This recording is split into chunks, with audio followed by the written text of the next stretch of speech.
Books.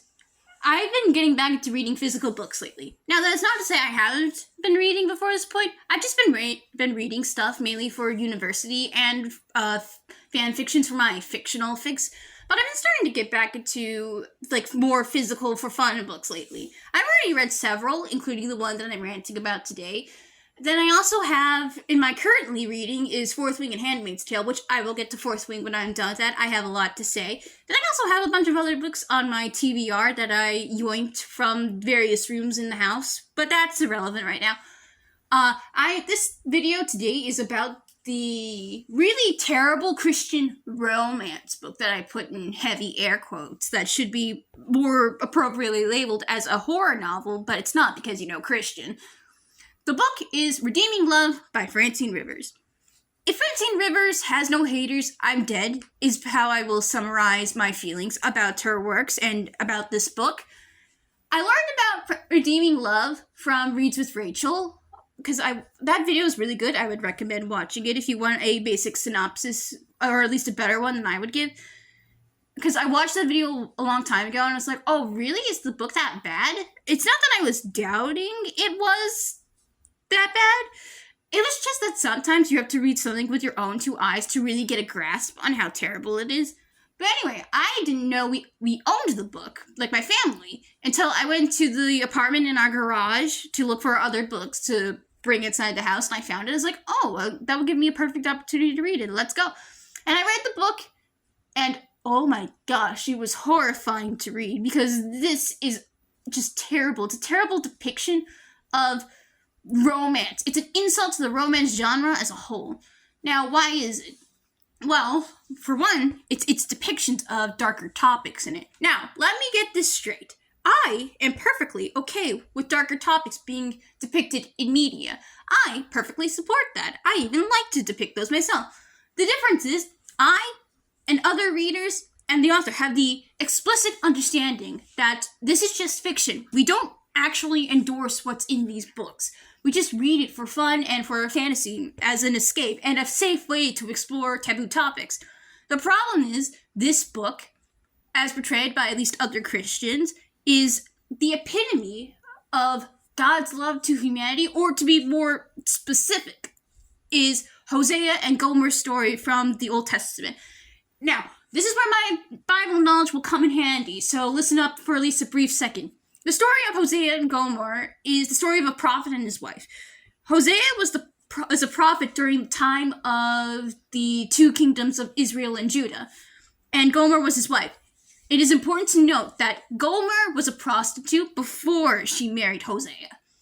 So Hosea marries her, they have a kid, but then she starts to go behind his back and cheat on him and have other kids with other men.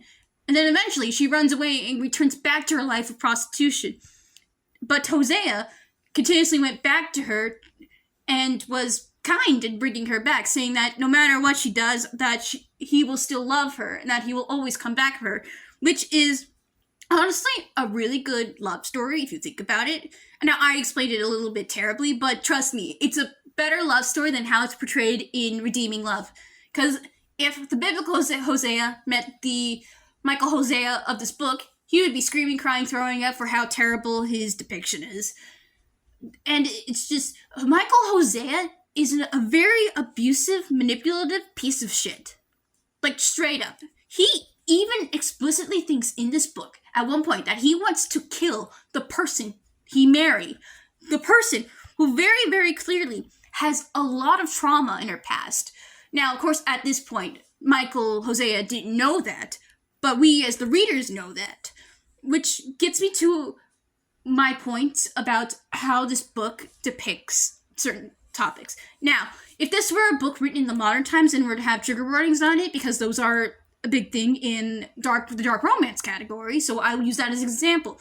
Some of the tags would be kidnapping, depictions of CSA, not explicit CSA, but mentioned CSA, depictions or mentioned child sex trafficking, forced marriage, kidnapping, marital rape, emotional abuse, and just a whole bunch of terrible things that would get somebody canceled in 5 seconds flat on Twitter. But this book depicts these things, except for, like, the child elements that I mentioned, like the elements against the child that I mentioned, as good things. Everything that happens in the relationship between Angel and Michael Hosea is portrayed as a good thing. Which is horrible if you think about it, because that's not how a marriage is supposed to be. Marital rape is rape. You can't just say that's a good thing. And everything with Angel is horrific. She went through so much and so much trauma. By the end, I'm convinced the only reason that she started to fall in love with Hosea is because she developed Stockholm Syndrome. And the reason I say I think she developed Stockholm Syndrome is because the only reason that she starts to fall in love with him is because she had a mental breakdown after, I don't remember exactly what happened, but she had a mental breakdown and just basically blurted out everything that happened to her. And it's really sad that she went through all of this only to end up in the arms of an equally abusive person. Just because he's not, selling her body against her will doesn't mean he still isn't an evil man. And it's just, her story is so tragic, and I wish it had a happier ending than what it was, because the book portrays their marriage and their love as a happy ending, when it's not. It's just Stockholm Syndrome at that point. It's not a happy ending for Angel, because she lost all elements of her autonomy. Oh, and speaking of topics of pedophilia, because that's also, a big thing in the book, the book has a really weird view on pedophilia, where it portrays what happened with Angel as a bad thing, which it is a bad thing. Don't get me wrong. That is a terrible, horrible thing, and it should be depicted as such. However, on the other side of the aisle, there's a girl in there. Her name's Miriam. She's 16 years old in the book, and the men, including Hosea, Angel's husband, obsess over her. She's 16 in the book. They portray her as this, she's older and wiser for her age kind of a deal, which is, an argument that pedophiles actually use. And they obsess over her virginity and how many children she can have, which is disgusting. But they portray that as a good thing, because Miriam doesn't get married to Hosea. She gets married to Hosea's brother-in-law, who's a widower. But they still portray their relationship as a good thing, and that this marriage was needed for her. And it's just so weird, because that's still pedophilia, no matter how you spin it. And there's another scene, right near the end of the book, where it's I think they're in a brothel, and it's there's obviously sex trafficking going on, and unfortunately there's children involved. The least realistic thing about this book is the rich upper class men getting all offended that there's children there. Seriously, that is very unrealistic, but that is also portrayed as a bad thing, which doesn't make sense.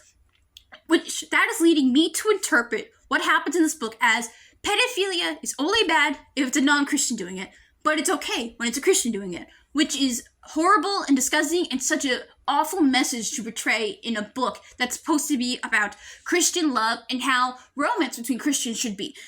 Overall, this book is just terrible, and it's a terrible, terrible thing to have people be reading, because this book is in schools. This book is being given to middle schoolers as a good depiction of romance, or then being allowed to read it. I think that this book should not be, I believe it can be read. I am not a fan of book banning. But what I think is that this book should have the explicit warning that this should not be emulated in real life. Because Christians will push that this book should be emulated in real life. This is how a marriage is supposed to be. This is how romance is supposed to be. With the exception of, the sex trafficking part.